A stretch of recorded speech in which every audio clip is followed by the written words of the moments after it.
Mr. Zeminski, and there were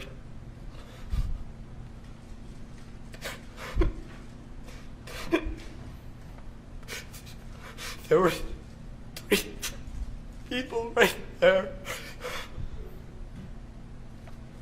Take a deep breath, Kyle.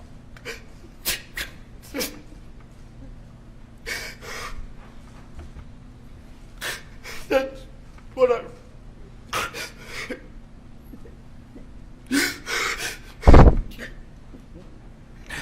That's where I run.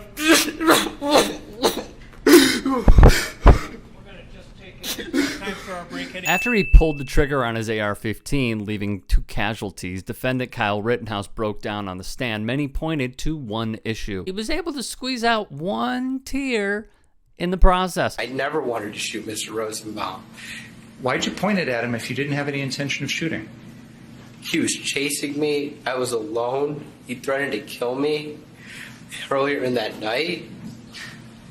I didn't want to have to shoot him. But you understand how dangerous it is to point a gun at someone, don't you? I pointed at him because he kept running at me, and I didn't want him to chase me. But you understand how dangerous that is, don't you? Then he tried forcing tears again, this time to no avail. Los Angeles Lakers superstar LeBron James trolled Rittenhouse by tweeting, "What tears? I didn't see one, man. Knock it off." That boy ate some lemon heads before walking into court. It's odd to think suddenly Rittenhouse has a string of emotions.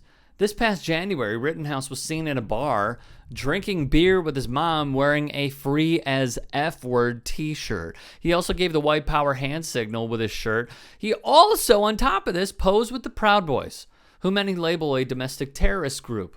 Meanwhile, the Anti-Defamation League, a Jewish civil rights organization, added 36 symbols to its hate on display database, including the index finger to thumb sign that in some corners of the internet has become associated with white supremacy and the far right, which brings us back to Rittenhouse. He flashes a sign that signals to fellow white supremacists he is one of them, forming a bond. Yet he wants us to feel bad for him on the stand with that one lone tear? No, I went there to be helpful, like a humanitarian or Batman, because they needed me. And I wanted to practice my special skills as a lifeguard, like CPR and stuff like that. And for me, when you go to something like that, you really need to bring a gun, but not just any gun, an AR-15. And it's not like I was just carrying it around willy-nilly and irresponsibly. I just bought a special strap to keep it over my shoulder in case I had to bend over and help somebody.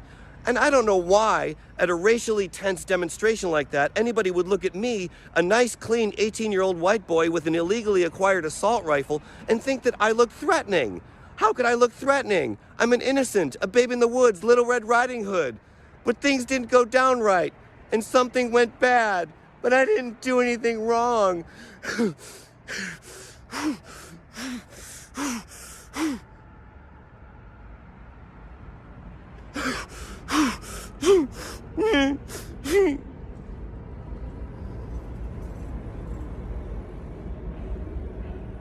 Oh, off.